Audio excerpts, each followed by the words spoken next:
같이 성공을 같이 시작합니다. 성부와 성자와 성령의 이름으로 같이 하겠습니다. 은총이 가득하신 나의 하나님 기뻐하소서. 주님께서 함께 계시니 여인 중에 복 계시며 태중의 아들 예수님 또한 복 계시나이다. 천주의 성모 마리아님 이제와 저희 죽을 때 저희 죄인을 위하여 빌어주소서. 아멘. 식사 많이 하셨어요? 네. 제가 알람동 와가지고 6개월 됐는데 벌써 그렇게 됐습니다.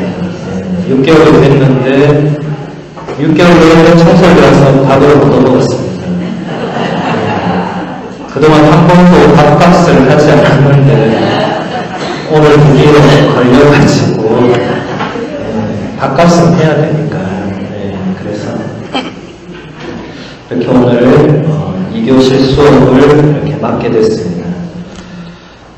제가 2007년 12월 28일에 사제소품을 받았습니다. 그러니까 11년 됐죠, 그죠? 제일 처음 간 성당이 울산에 성바오로 성당이라고 혹시 가보셨어요? 그 어디 있어요? 그 울산의 그 동구 현대중공업 그 정주영 회장이 지어준 성당이 있습니다. 아주 아름다운 우리 안락하고 역사가 같습니다. 거기도 86년도에 생겼는데 이제 거기를 이제 딱 가가지고 새 신부로 지금 우리 보좌 신부님처럼 새 신부로 이렇게 딱 가서 이제 제일 처음에 성전에 기도하잖아요. 기도를 딱 이제 하고 딱 돌아섰는데 제가 깜짝 놀랐어요. 왜 놀랐겠습니까? 이 수많은 사람 중에 흰머리가 하나도 없는 거예요. 전부 검은 머리인 거예요. 진짜 그랬어요. 40대, 50대밖에 없었어요. 왜냐하면 다 현대중공업 다니는 그 사람들 가족들이니까. 나이 든 사람은 은퇴하고 딴 데로 가니까. 그래서 제가 딱 섰는데, 아니, 이렇게 젊은 사람들이 너무 많아가지고, 그렇게 해서 놀랬던 기억이 있습니다. 그리고 이제 2년 동안 이제 제가 보좌 신부로 이제 지내다가, 부산 저기 용호성당, 용호성당에 이제 용호동 다 아시죠, 그죠? 거기에 이제 보좌 신부로 또 가게 됐어요. 근데 또 딱 이제 성전에 올라가서 이제 딱 이렇게 기도를 하고 딱 돌아설 때 또 정말 놀랐습니다. 왜 놀랬겠어요? 흰머리밖에 없는 거예요. 검은 머리가 하나도 없는 거예요. 완전 흰머리밖에 없는 거예요.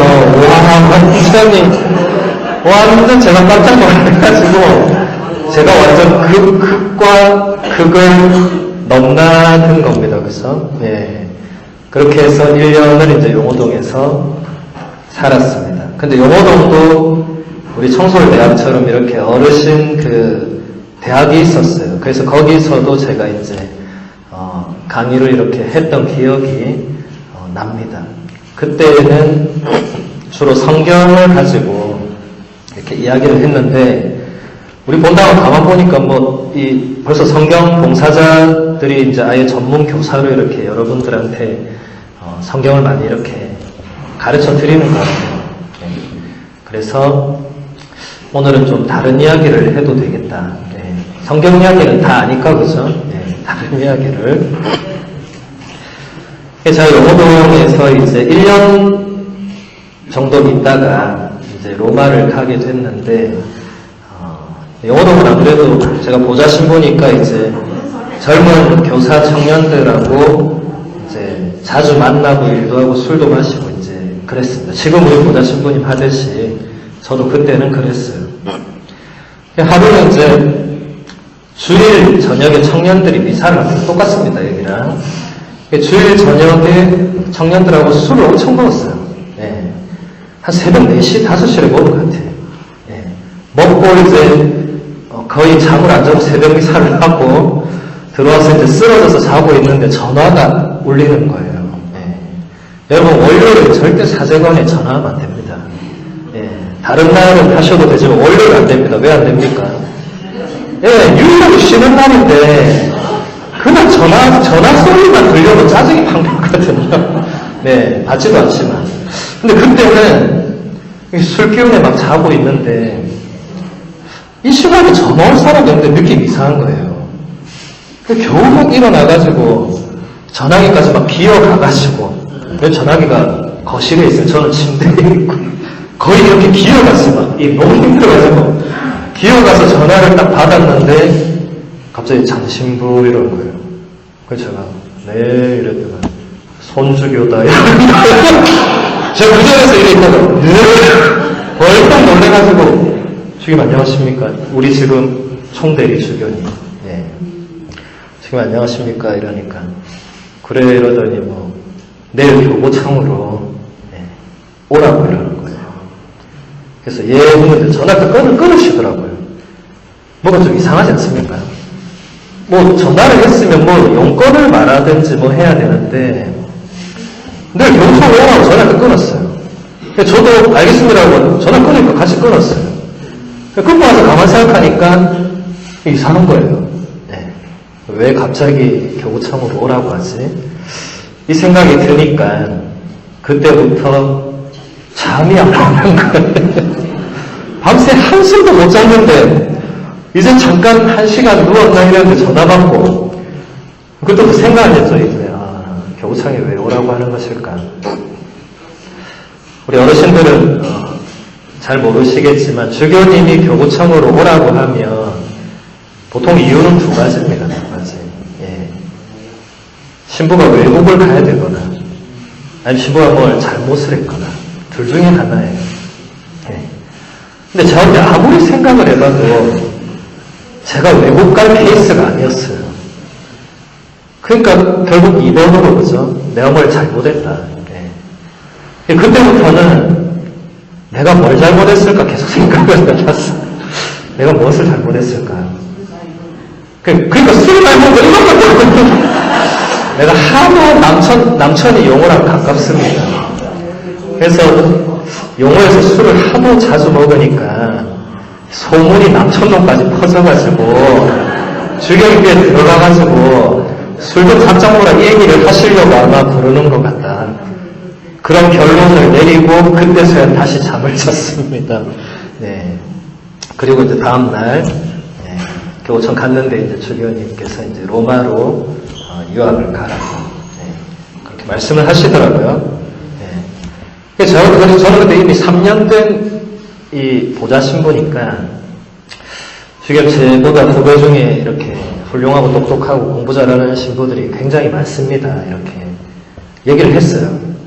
소주교님이 대답이 장신부 공부는 머리로 하는 게 아니라 엉덩이로 하는 것이다. 이렇게 또 대답을 하는 거예요. 거기서 그런 거예요. 장신부 엉덩이가 무겁잖아. 이러시는 거예요. 저 그때 되게 날씬했습니다. 지금처럼 이렇게 살쪄 있지 않고 딱 지금 우리 보좌 신부님 몸매가 제 10년 전에 제 몸매였어요. 별로 믿기진 않으시겠지만 그때 제가 날라다녔습니다. 근데 아무튼 엉덩이가 무겁다는 이유 하나로 로마로 가게 됐습니다. 저는 그때 이태리어의 ABCD도 모르고 있었습니다. 근데 어떻게 하겠어요? 우리는 가라고 하면 가야 됩니다. 여러분 군대하고 신분색의 공통점이 뭐냐면 가라면 가고 오라면 오고 이거밖에 없어요. 뭐 거기서 뭐 못 갑니다 이러면 그러면 그만둬야 됩니다. 못 가겠다 그럼 그만둬라 이렇게 되는 거예요. 그래서 저도 못 갑니다 소리를 참아 못 하겠고 그래서 알겠습니다 하고 2011년 1월에 로마행 비행기에 이제 몸을 싣고 이제 로마로 갔습니다. 로마를 딱 가서 이제 제일 처음에 어학원을 다녀야 돼요. 왜냐하면 우리 아까 여기 외국에서 오신 스님들 한국말 좀 잘하시더라고요. 몇 년 됐냐 하니까 한 2년 됐다고 해요. 딱 2년 된 수준의 한국말을 하세요. 저는 근데 그때 처음 갔으니까 이태리어의 이자를 모르고 갔잖아요. 그래서 이제 그 이태리어 학교에 등록을 하러 갔습니다. 가니까 이렇게 앉아가지고 이제 선생님이 시험지를 나눠주는 거예요. 자, 이제 풀으라고. 다들 열심히 막 푸는데 저는 보니까 검은 것은 글씨고 흰 거는 종이인 것만 알겠더라고요. 나머지는 뭐 제가 뭐 이태리어를 본 적이 없으니까 영어는 뭐 좀 했지만 영어랑 이태리어가 상당히 다릅니다. 그래가지고 가만히 있으니까 선생님이 오더니 저한테 막 뭐라 해요. 근데 그걸 또 알아들을 수가 있어요. 뭐 대답을 하지. 그러니까 선생님이 그냥 쓱 이렇게 시험지를 가져가시더니 저보고 손으로 오라고. 또 갔더니 제 앞에서 이렇게 숫자 0을 거기다가 커다랗게 이렇게 제가 태어나서 처음으로 빵점짜리 잡지. 제가 공부를 그렇게 한국에서 잘했는데 빵점 이렇게 딱 달덩이로 이렇게 너 빵점이다. 네. 빵점 답지를 받고 집으로 돌아갔습니다. 그게 저의 이태리 첫 기억입니다. 네. 그렇게 해서 이제 이태리어 수업을 받게 됐는데 제가 지난번 축일에는 제 축일 미사 때 오신 분 손 들어보세요. 축일 미사. 네, 많이 오셨네. 제가 그때 무슨 얘기인지 기억나십니까? 네, 제가 로마에서 혼자 미사하면서 느꼈던 것들, 그런 주로 영성적인, 좀 영적인 측면을 얘기했는데, 오늘은 그 생활적인 면에서 제가 이렇게 유럽 사람들을 보면서 좀 느끼는 게 좀 있었어요. 일단, 제가 이제 학교를 정식으로 저는 이제 그 교부학이라는 학문을 배웠는데, 우리 학교가 그 바티칸 이렇게 이 성베드로 광장 이렇게 큰 거 있습니다. 가보신 분 있어요? 그 동그랗게 커다랗게 이렇게. 거기 바로 옆에 저희 학교가 있습니다. 저는 7년 동안 그 베드로 광장을 매일 우리 집 앞마당처럼 왔다 갔다 했어요. 예. 첫날은 너무 좋더라고요. 와, 진짜 남들은 평생 한 번 오는 그 성베드로 성당 광장을 제가 이렇게 보니까. 근데 일주일 지나니까 이제 아무런 느낌이 없는 거예요. 맨날 보니까. 이제 7년 내내 보니까 나중에는 이제 그쪽으로 쳐다도 안 보고, 네, 그냥 학교로 가고, 이렇게 됐는데, 근데 학교를 갔어요. 갔더니, 이 교수님들이 거의 다 여러분 연배랑 비슷한 분들이 많았습니다. 네. 저는 그게 굉장히 놀라웠어요. 우리나라에서는 한 70, 65, 70, 75대면 이제 교수도 은퇴하잖아요, 그죠? 은퇴해서 그냥 조용히 책만 쓰고 이러는데, 거기는 80 넘은 분도, 90 다 된 분도 계속 강의를 하더라고요. 그러니까 이게, 제가 수업받은 마지막 교수님은 그 90살 교수님이 있었습니다. 우리나라에서 90살 된 분이 강의를 한다면 전부 다 사람들이 기대를 안 하겠죠. 우리 어제도 기억 안 나는데 그 강의를 하겠나. 근데 그분들이 이렇게 강의를 하는 것을 제가 들어보면 젊은 우리들보다 훨씬 더 많은 것들을 기억하시고 또 총기도 있고, 오히려 그 90살 교수님한테는 제가 시험 치면서 계속 혼났어요. 너는 어떻게 젊은 애가 이걸 모르냐고 맨날 그랬어요.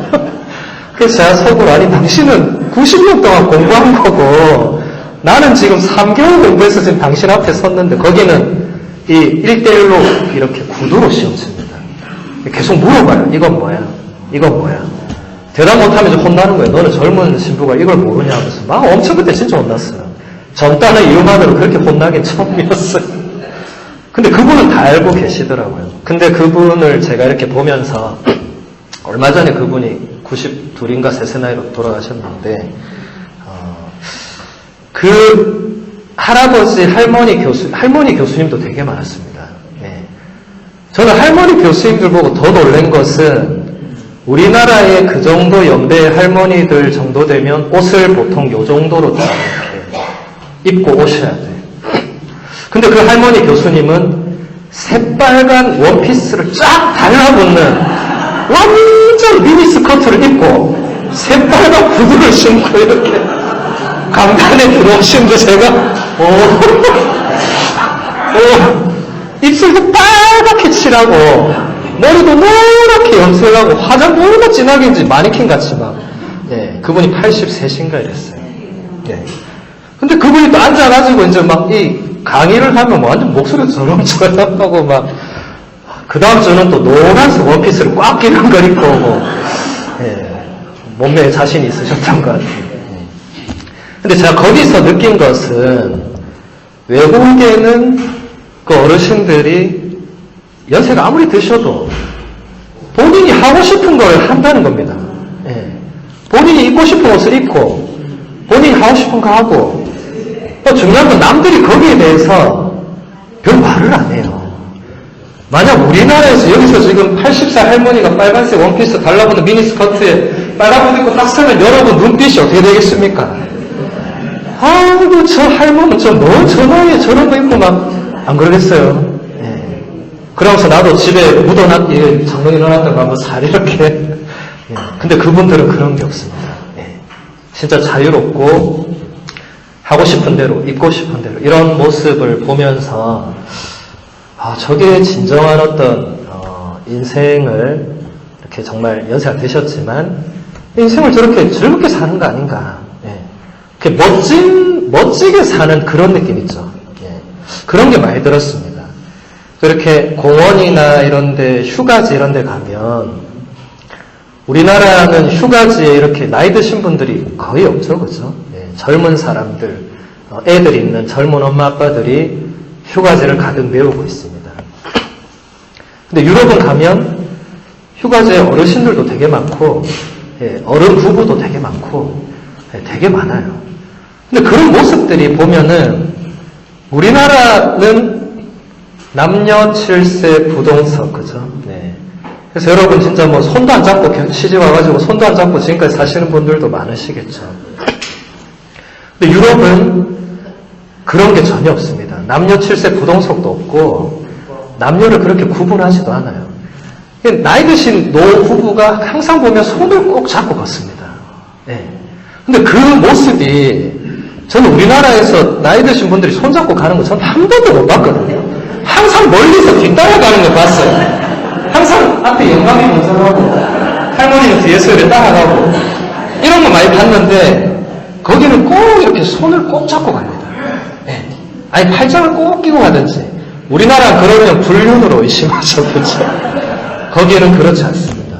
몇십 년 사신 부부들이 다 이렇게 그런 모습을 보면서 정말 나이가 들어서도 얼마든지 행복하게 또 즐겁게 살 수 있구나.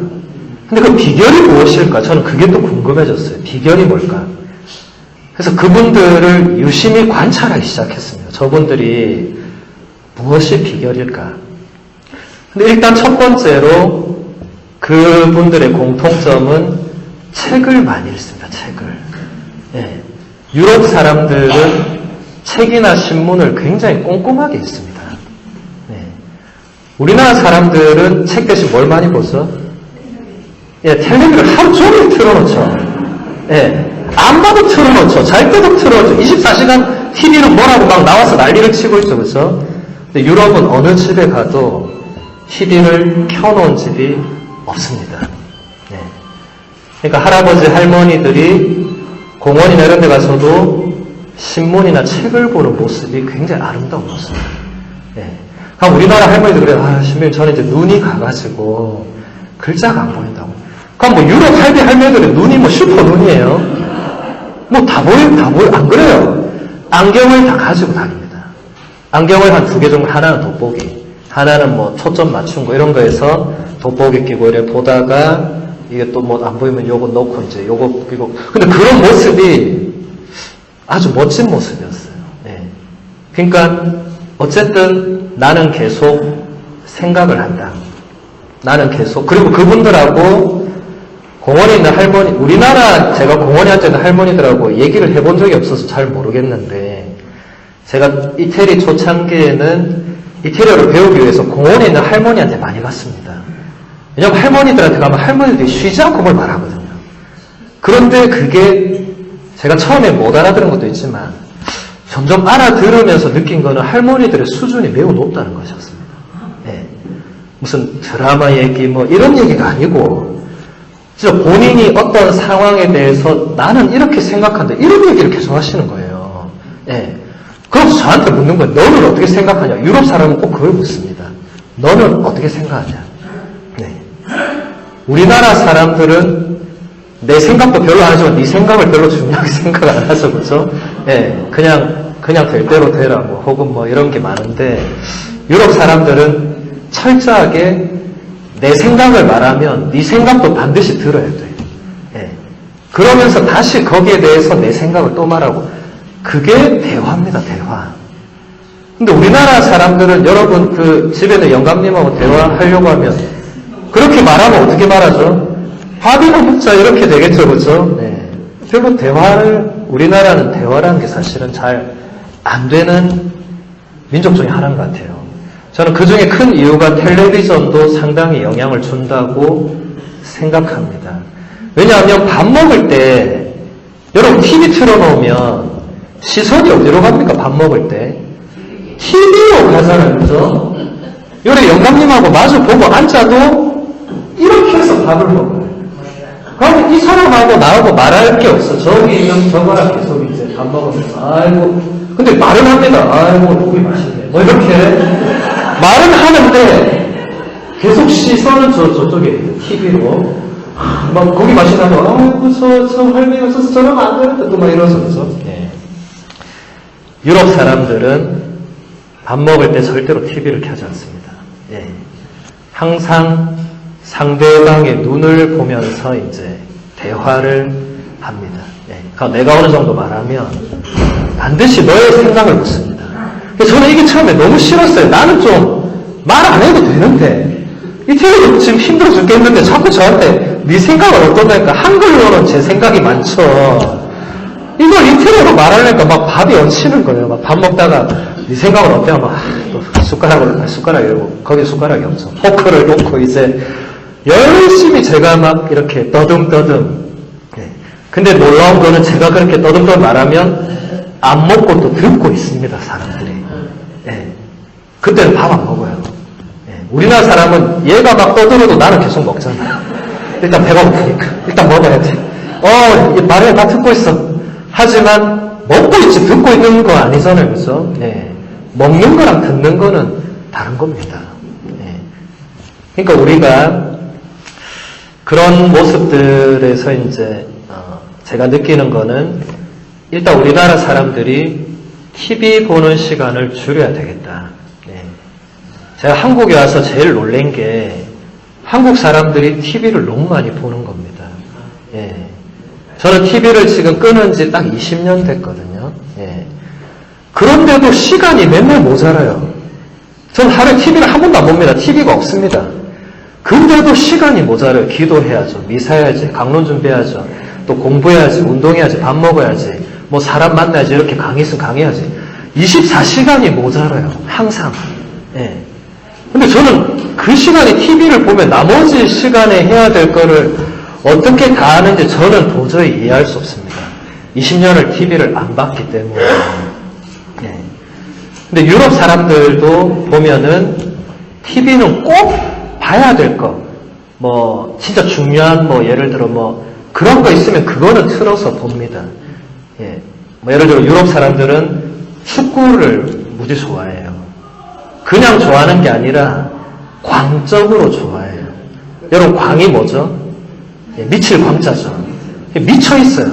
실제로 그래요. 한 번은 제가 레스토랑 가서 이렇게 밥을 먹고 있는데 갑자기 모든 사람이 와! 소리가 나온 거예요. 저는 이렇게 밥 먹다가 깜짝 놀라가지고 이 사람들 왜 이러지 하고 봤더니 저쪽 화면에서 이태리 사람이 골을 한 골 넣은 거예요.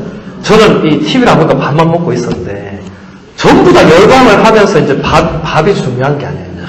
계속 그 장면을 그냥 보면서 막 이렇게 열광을 하는 거예요. 네. 그럴 때는 TV 봅니다. 근데 그 외에는 잘 보지 않습니다. 네. 그리고 책이나 신문을 많이 봅니다. 네. 그리고 이렇게 공원에 있는 할머니들이 이렇게 만나면 할머니들 책을 들고 있으니까 자연스럽게 제가 묻잖아요. 할머니 무슨 책 읽습니까? 이렇게. 물어보면 만화책, 소설책, 삼류, 잡지 이런 거 보는 할머니를 저는 한 번도 못 봤습니다. 네. 다 어느 정도 교양 있는 이런 인문 서적이나 뭐 이런 책들을 보시고 있는 거예요. 그래서 제가 할머니 그 내용을 좀 얘기해 주시면 이제 할머니가 신이 나가지고 본인이 이해한 내용을 막 저한테 이렇게 중간중간 자꾸 나한테 물어요. 이해했냐고. 네 지금 이해하고 있냐? 네. 나 사실 이해 못하지만 그냥 거기만 끄덕끄덕하면 계속 할머니가 전화처럼 꼭 강의를 하는 거예요. 이 책에 대해서. 근데 그리고 나서 꼭 다시 말하는 게 너는 요즘 무슨 책을 읽느냐? 또 이렇게 물어요. 뜨끔하죠 저는.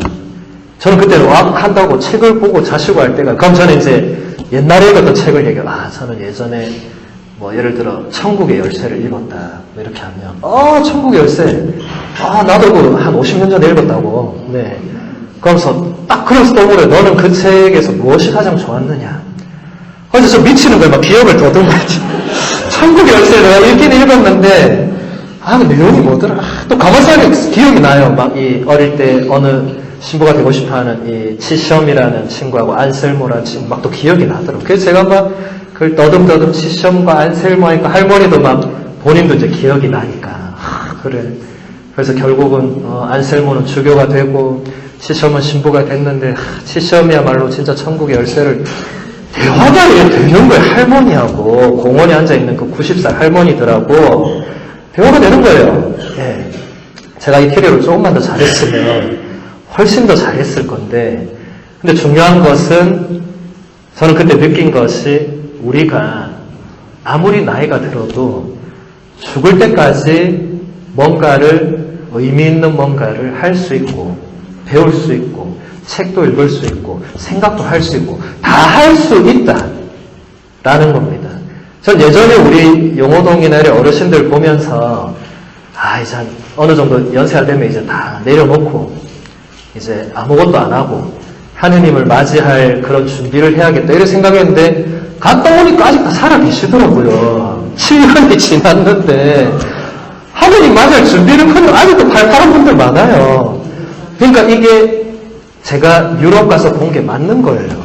네. 이제 뭐 하느님 맞을 그런 거 아닙니다. 네. 여러분 청소년대학을 온 자체가 이미 다른 거잖아요, 그렇죠? 네. 공원에 가만 앉아 있는 거하고 여기 오는 건 다른 거죠, 그죠? 네. 그래서 정말 죽을 때까지 우리는 뭔가를 배울 수가 있다. 그래서 여러분 청소년대를 계속 오시는 것도 좋지만은 그뿐만 아니라 청소년대 방학하면 여러분 뭐예요? 집에서 다른 TV 틀어놓고 집에 있죠, 그죠? 네. 그렇게 하지 마시고 TV 보는 시간을 최대한 줄이면서 이제 다른 것들 얼마든지 할 수 있습니다. 네. 여러분 이 죽음을 이제 우리가 아무래도 어르신들은 죽음을 더 다른 사람보다 가깝게 느끼겠죠. 네. 근데 사실 여러분 죽는데 순서 정해진 거 있습니까? 있습니까? 없죠? 제가 오늘 가톨릭 신문을 펼치니까 거기 부고란에 영원한 안식을 주십시오 하면서 수원교구 은퇴 신부님 80 이래 그래 알고 오래 사셨는데 근데 바로 옆에 수원교구 신부님 43살 신부님도 떡 이렇게 영정이 있는 거예요. 그래서 저는 누가 이렇게 장난을 쳐놨노 이렇게 하면서 떡 봤는데 43살 신부님도 돌아가셨어요. 네. 수술 받고 나서 뭐가 잘못해서 바로 그 자리에서 가셨대요. 네. 인생 반밖에 못 살았어요. 근데 가는 거예요. 네. 같이 손잡고 하늘나라 가셨어요. 네. 순서가 없습니다. 그죠?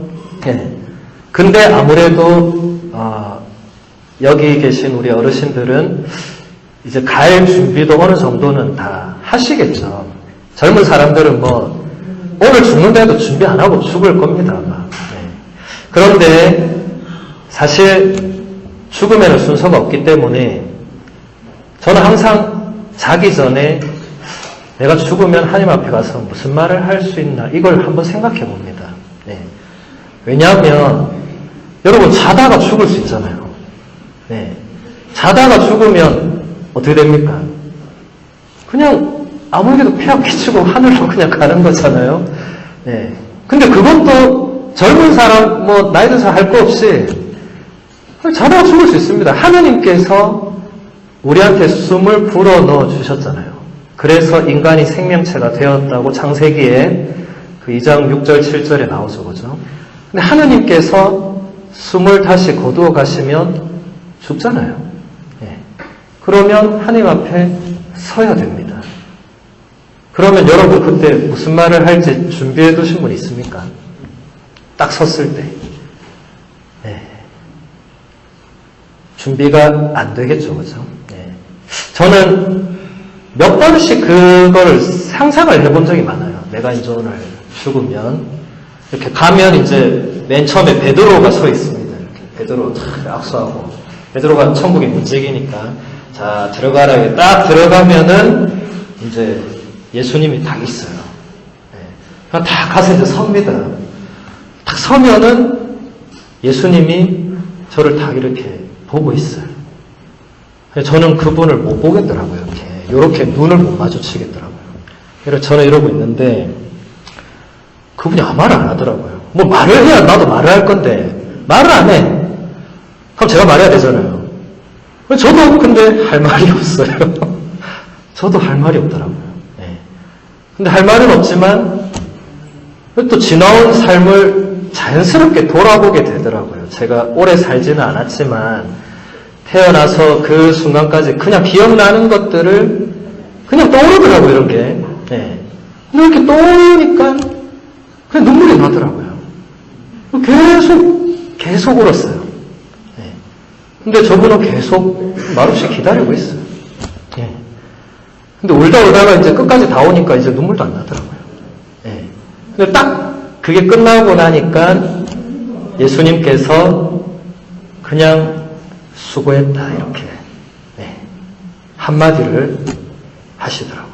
수고했다. 그래서 제가 이제 이렇게 예수님의 손을 잡고 안으로 들어가는 것까지를 약간 비몽사몽 중에 이렇게 체험을 한 적이 있는데 그때 느꼈습니다. 하느님은 우리가 당신 앞에 서면 별 말씀을 안 하시는구나. 네. 네가 왜 30년 전에 걔한테 이거 했고 네가 왜 10년 전에 마누라 괴롭히고 뭐 거짓말하고 이런 거를 안 물어보시더라. 네. 그냥 우리가 스스로 그걸 돌아보고 뉘우칠 때까지 그냥 기다리고 계시더라. 네. 여러분 최후의 심판 이야기가 어디에 나오죠? 마테오 복음서에 나오죠. 그죠? 네. 마테오복음서 25장 31절에서 46절까지 나오는데 거기만 나옵니다. 거기만. 네. 근데 그 내용은 여러분 다 알죠, 그죠? 네. 예수님께서 이렇게 사람들이 오면 이렇게 그냥 가르잖아요. 이렇게 싹 갈라집니다. 네. 그러면서 예수님이 뭐 하시는 그 뒤에는 다 알죠, 그죠? 네. 내가 굶주렸을 때 먹을 걸 줬는지 이제 이런 것들을 이제 물어보시는데 거기서도 중요한 거는 예수님이 네가 예전에 왜 그 죄를 지었느냐 이런 건 없어요. 네. 네가 예전에 왜 그 사람한테 사기쳤느냐, 네가 예전에 왜 나한테 이렇게 하겠다는 거 안 했느냐 이런 것은 없습니다. 여러분 요한복음서 8장을 보면은 간음을 하다가 현장에서 잡힌 여인이 등장합니다. 그때 모세 율법에는 간음을 하다 현장에서 잡히면 어떻게 하라고 되어 있었어요? 그 자리에서 죽여야 돼. 돌 던져서 죽여도 돼. 간음을 했으니까. 근데 대본 거예요. 예수님 앞에 사람들이 거기서 다 예수님 앞에서 이렇게 얘기한 거예요. 스승님, 이 여자가 간음을 하다가 현장에서 잡혔는데 어떻게 할까요? 이렇게 물었어요. 네. 이 굉장히 야비한 질문이죠. 어떻게 대답해도 걸리게 돼 있습니다. 자, 만약에 예수님께서 돌 던져라 이러면 그럼 뭐라고 하겠어요? 맨날 뭐 용서해라, 자비해, 뭐 사랑해라 이러더만 돌 던져라 하네. 이렇게 하겠죠. 근데 돌 던지지 마라 이러면 어떻게 하겠어요? 율법에 던지라 되는데 네가 뭔데 어기느냐. 둘 중에 하나로 반드시 걸리게 돼 있습니다. 네. 근데 예수님 답변은 뭐였습니까? 너희 가운데 죄가 없는 사람부터 저 여자한테 돌 던져라. 네. 그럼 어떻게 됐죠? 나이 많은 사람부터 떠나갔어요. 네. 진짜 그렇게 적혀있습니다. 거기서 제일 연장자부터 떠나갔어요. 그 마지막에 어떻게 됐죠? 다 떠나갔어요. 왜냐하면 죄가 없는 사람이 없으니까. 예수님 말고는 없으니까. 근데 여기서 중요한 거는 나이가 제일 많은 사람이 제일 먼저 떠나갔어요. 왜 그랬겠습니까? 여러분 제일 18번 있잖아요. 사는 게 죄입니다. 이거 있잖아요. 그렇죠? 살면 살수록 내 지은 죄가 많잖아요. 예. 20년 사는 사람 20년 죄 지었겠죠. 여기 계신 분들 지금 80년, 80년 죄 지은 거 그거 어떻게 그거? 예. 그거 생각하니까 돌을 던질 수가 없는 거예요. 예. 저 여자 내보다 한참 젊은데, 물론 가늠한 거 큰 죄지만, 뭐, 나도 젊을 때가 뭐 날리면서 죄 안 지었나? 가만 생각해보니까, 쟤나 내나 똑같은 거예요. 돈 못 던지는 거예요. 그래서 다 떠나갑니다. 마지막에 그 여자와 예수님만 남았어요. 근데 여인은 아직도 두려움에 떨고 있습니다. 왜 그렇습니까?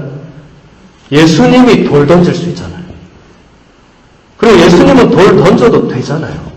죄가 없으니까. 네. 근데 예수님이 그 여자한테 뭐라고 하죠? 일단 묻죠. 여인아, 다 어디 갔느냐 이렇게 묻죠. 그게 뭐라고 하죠? 아무도 없습니다. 이렇게 하니까 예수님 뭐라고 하죠? 나도 너를 단죄하지 않는다. 근데 예수님은 단죄할 수 있는 분이었어요. 예수님은 단죄해도 그 여자는 할 말 없어요. 그죠? 근데 예수님이 나도 너를 단죄하지 않는다. 그러면서 돌려보내죠. 그리고 다시는 죄를 짓지 마라. 이렇게. 예. 자, 거기서 그 여인이 예수님한테 제가 잘못했습니다. 용서해 주세요. 살려주세요. 다시는 안 그럴 이런 말을 한마디도 안 했습니다. 여인이 거기서 뉘우쳤는지 안 뉘우쳤는지조차도 우리는 사실은 알 길이 없습니다. 네. 그런데도 예수님은 그 여인을 단죄하지 않았습니다. 이것이 바로 복음이라는 겁니다. 이것이 기쁜 소식인 겁니다. 여러분 인생을 살면서 지어온 그 수많은 죄를 하느님이 죄대로 다루면은 심판은 끝이 날 수가 없습니다. 한 명당 80년 동안 지은 죄 다 세만다 생각. 자, 일로 와봐. 자, 어릴 때부터 지은 죄. 그럼 뒤에 줄 선 할머니들 저 언제 끝나고 이러고 있을 거 아니에요. 내 차례가 오기도 전에 심판이 언제 끝나겠습니까? 그죠? 네. 그것은 제가 볼 때 말이 안 되는 겁니다. 하느님은 우리를 그렇게 단죄하시지는 않습니다만 우리가 그것을 악용하거나 우리가 그것만 믿고 계속 죄를 이렇게 하면 그거는 말도 안 되는 거죠. 그죠? 네. 정말 우리가 인간적인 이 약함과 비참함으로 인해서 어쩔 수 없이 죄를 짓고 그걸 뉘우치고 할 때는 하나님 용서해 주시지만 그런 거 없이 막 죄를 짓는 사람이라면 이건 또 다른 문제죠. 네. 그래서 여러분들이 하느님을 우리가 이제 언젠가는 우리가 모두가 만나야 되는데 만나기 전에 우리가 준비는 물론 하고 가야 됩니다. 그냥 덥석 만나서는 안 되죠. 그래서 여러분 우리가 이 저녁기도 여러분 저녁기도 때 반드시 들어가 있는 처음에 저녁기도 여러분 가족기도서 저녁기도 처음에 어떻게 하죠? 주님 오늘 제가 생각과 말과 행동으로 지은 죄와 그 중에서 습관이 된 것을 내가 살피겠습니다. 이걸 다른 말로 하면 뭐죠 이게? 성찰이라고 하죠. 그렇죠? 예. 이거 매일 저녁 때마다 하도록 되어 있습니다. 기도서에. 왜 맨날 저녁마다 하라고 그래요? 며칠 안 해도 될 것 같은데. 예. 왜 매일 하라고 그럴까요? 그날 밤에 하느님이 데리고 가실 수 있으니까. 네. 오늘 밤에 하느님 데리고 갈 수 있으니까 가기 전에 마지막으로 돌아가야 될 거 아니에요. 예. 그냥 덥석 갔다가 그건 안 되죠. 그죠? 예. 돌아가야 돼요. 그래서 여러분 저녁 기도 때 그 성찰을 반드시 하셔야 됩니다. 예. 그냥 줄줄줄 읽는 분 있죠. 그 중에 습관이 된 건 살피게 하소서. 바로 하느님 제가 죄를 바로 넘어가는 거. 그러면 안 돼요. 예. 살피게 하소서는 살펴야죠. 예. 미사 때도 마찬가지입니다. 형제 여러분, 구원의 신비를 합당히 거행하기 위해서 뭐부터 하죠? 우리 죄를 반성합시다. 반성합시다 했으면 반성해야지. 예. 반성합시다 했고 아무 반성 안 하다가 바로 전능하신 하나님과 이러면은 반성도 안 하고 전능하신 하나님께 뭘 고백해요, 우리가. 그죠? 예. 반성해야지. 비록 짧은 순간이어도 내가 뭐 잘못한 거 없나? 내가 하나님 앞에 서기에 합당한가? 돌아봐야죠. 그죠? 예. 그래서 우리가 저녁 기도 때 그 양심성찰, 또 미사 때의 양심성찰, 또 우리가 언제 양심성찰하죠? 고해성사 들어가기 전에 또 양심성찰하죠. 그죠? 예. 그런 성찰을 여러분들이 잘 하셔야 됩니다. 예. 여러분들이 그냥 어르신이라서 그런 게 아니고 누구나 그거 다 해야 됩니다. 누구나. 예. 그래야 내가 언제 하느님이 나를 부르셔도 네, 하느님 감사합니다 하고 갈 수 있겠죠. 제가 이렇게 지금 책을 하나 준비하고 있는데 그 책에 제가 이렇게 그런 질문을 하나 넣었어요. 오늘 밤에 내가 자려고 누웠는데 갑자기 예수님이 내 방에 오셔가지고 자, 베드로 이제 가자. 이러면 여러분 뭐라고 말하겠느냐. 이런 질문을 제가 넣었어요. 저도 가만히 생각해요. 제가 이제 딱 누우려고 하는데 갑자기 예수님 딱 들어오면 깜짝 놀라 일나겠죠. 그죠? 자, 맞들이쇼 이제 가자. 이러면은 여러분, 예, 알겠습니다. 바로 갈 수 있는 사람 손 들어보세요. 나는 바로 간다. 예, 한 분밖에 없네요. 나머지는 못 갑니다. 이래 됩니다. 왜 못 가죠? 손주가 너무 어려가지고 제 크는 거 조금만 더 보고 갔으면 좋겠고, 아니면 우리 애가 아직도 노총각 노총인데 장가를 못 갔는데 가는 것만 보고 가게 해주십시오. 하여튼 온갖 핑계를 다 대면서 못 간다 하겠죠. 예. 저는 신부인데도 제가 뭐 애가 있습니까? 뭐 아무것도 없잖아요. 가족도 없잖아요. 물론 가족이 없는 건 아니지만 가족을 떠날 사람이니까 없잖아요. 근데도 가자 이러니까 아 주님, 저는 딱 그런 대답이 나왔습니다. 3일만 저에게 3일만 시간을 주시면 제가 하루는 부모님께 하직 인사드리고 하루는 부모님께 딱 하는 순간 무슨 그게 생각났냐면 복음서에 어느 청년이 그런 말을 합니다. 예수님, 제가 당신을 따르겠습니다. 그런데 아버지가 마침 돌아가셔서 장례가 났습니다. 장례만 치르고 오겠습니다. 그러니까 예수님 뭐라고 했습니까? 죽은 이들의 장례는 죽은 이들에게 맡기고 너는 나를 따라오라고 바로 그랬어요. 그리고 나서 뭐라고 했죠? 쟁기에 손을 대고 나서 앞으로 안 가고 뒤를 잡고 돌아보는 사람은 하느님 나라에 들어갈 자격이 없다. 예. 제가 그 순간 그게 딱 생각나더라고요. 가자 했는데 아이고 예 알겠습니다 하고 가는 게 아니고 이러면 그 순간 우리는 쟁기에 손을 얹고 뒤를 보고 있는 사람 혹은 아직도 뒤를 보고 있는 삶을 살고 있는 것이다. 예. 그래서 저도 그날 굉장히 부끄러운 밤이었습니다. 잠이 안 오더라고요. 내가 신부로 이렇게 오래는 안 살았지만 그래도 신학생 때부터 치면은 꽤 오래 그래도 하느님 따르겠노라고 집을 나와서 다 바치겠노라고 해놓고는 자 이제 가자 하니까 뭐가 미련이 많은 거예요 세상에. 네. 뭐 제 개인적인 미련 욕심은 아니지만 어쨌든 하느님 가자 할 때 바로 못 가는 거예요. 그게 여러분들도 오늘 밤에 한번 집에 가셔서 한 번만 그런 생각 해보시면 좋겠어요. 오늘 밤에 잠들시기 전에 예수님이 오셔가지고 자 마리아 이제 가자 이러면 예 하고 갈 수 있는지 아니면 손주딸이 눈에 밟히는지. 예. 물론 밟히는 건 자연스럽지만 가자 하면 가야 됩니다. 우리는. 예. 가자 할 때 못 가면은 그거는 뭔가 우리가 아직까지 하느님보다 예수님보다는 다른 뭔가에 더 집착하고 있다는 표시가 되겠죠. 그죠? 네.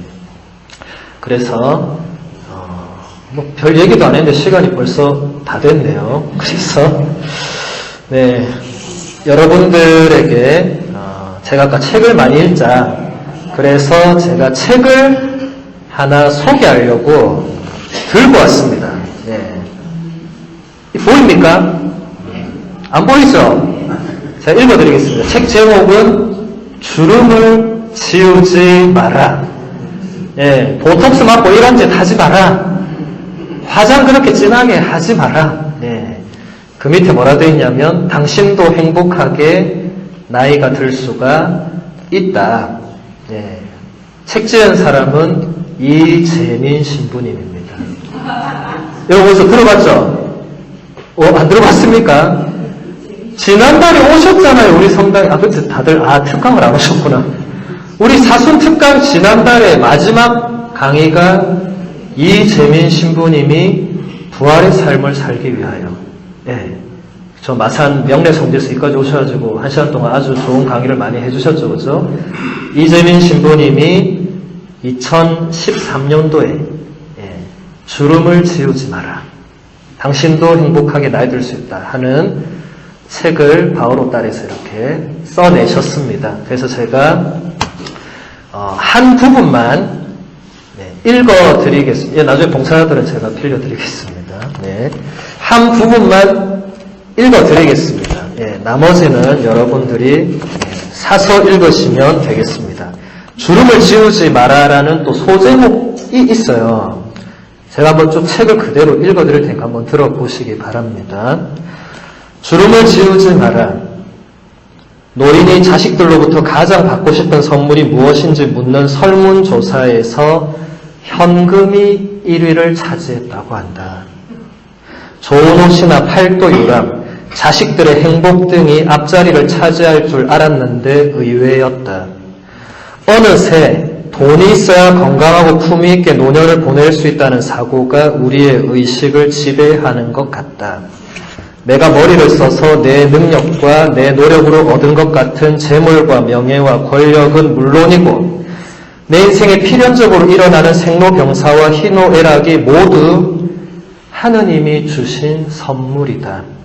그런데 돈이 없으면 사람 부실도 사회에 동참하기도 어려운 풍토가 되면서 인간은 이것들을 하느님이 주신 선물로 받아들이지 못하고 상황에 따라 일희일비하는 삶을 산다.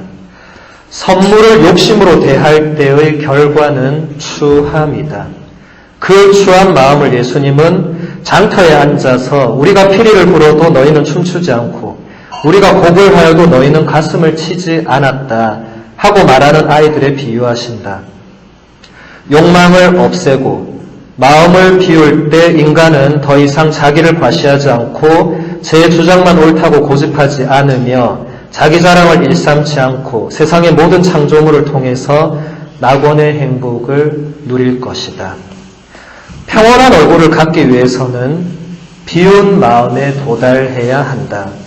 노인이 되는 것은 인간 본래의 상태, 하느님께서 창조하시던 때의 고요한 모습으로 돌아가는 것이다. 그 순간을 창세기는 이렇게 설명한다. 주 하느님께서 흙의 먼지로 사람을 빚으시고 그 코에 생명의 숨을 불어넣으시니 사람이 생명체가 되었다. 창조의 순간으로 돌아간다는 것은 하느님이 흙으로 인간을 빚어 당신의 숨을 불어넣는 그 순간으로 돌아가는 것이다. 하느님의 손길을 느끼고 하느님의 영을 느끼는 그런 영의 인간이 되는 것이다. 그러기 위해서는 자기를 비워야만 한다.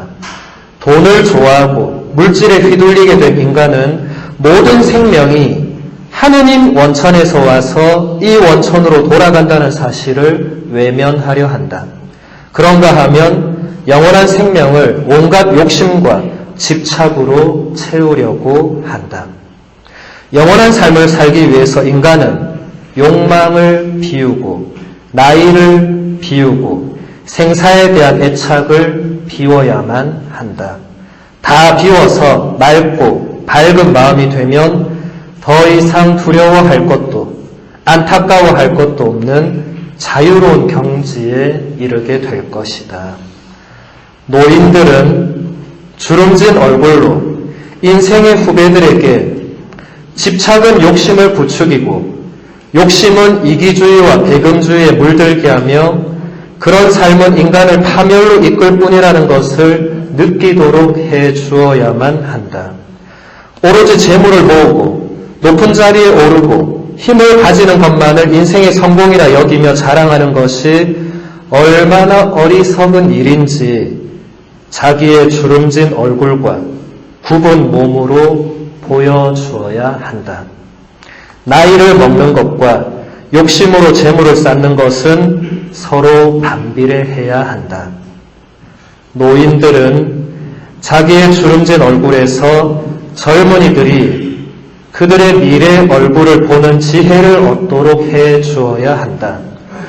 자기의 주름진 얼굴을 통해서 젊은이들이 부와 명예와 권력과 인기가 인간의 행복을 보장하는 것이 아니라는 것을 읽을 수 있도록 해 주어야 한다. 노탐이나 노욕이 얼마나 인간을 추하게 만드는지를 보여주어야 한다. 나이보다 5살 또는 10살쯤 적게 보이는 비결을 자랑하듯이 뽐낼 것이 아니라 그런 노력이 인생 자체에는 별로 도움이 되지 않는 어리석은 일이라는 것을 오히려 이마의 주름이 인생의 완성이라는 것을 보여주어야 한다. 그러기 위해서는 스스로 젊고 늙음을 초월하여 사는 경지에 도달해야 한다.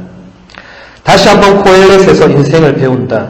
남부러울 것 없이 온갖 명예와 부와 권력을 얻어 누리며 영화 속에 살았던 임금이 허무로다 허무하고 외친다는 것은 인생을 의미있게 살기 위해서는 이 모든 것을 다 비워야만 한다는 충고이다. 나는 인생을 비우며 살지 못했다. 장수하는 것, 건강한 것, 늙지 않고 젊게 사는 것, 돈과 명예와 권력을 쌓아 부귀를 누리는 것, 그것이 인생의 전부요 행복이라 여기며 살아왔는데 늙어보니 그게 아니로구나. 그것은 허무였다. 너희는 인생을 그렇게 허무하게 살지 마라. 집착 대신에 비우고 나누면서 그 안에 감추어진 가치를 발견해서 인생을 즐기도록 하여라. 노인은 자기의 주름진 얼굴로 젊은이에게 인생의 아름다움을 보여주어야 하고 젊은이는 노인들의 주름진 얼굴에서 자기 인생의 미래, 자기가 꿈꾸는 미래를 보아야 한다. 그들의 주름진 얼굴을 존경하고 사랑해야 한다.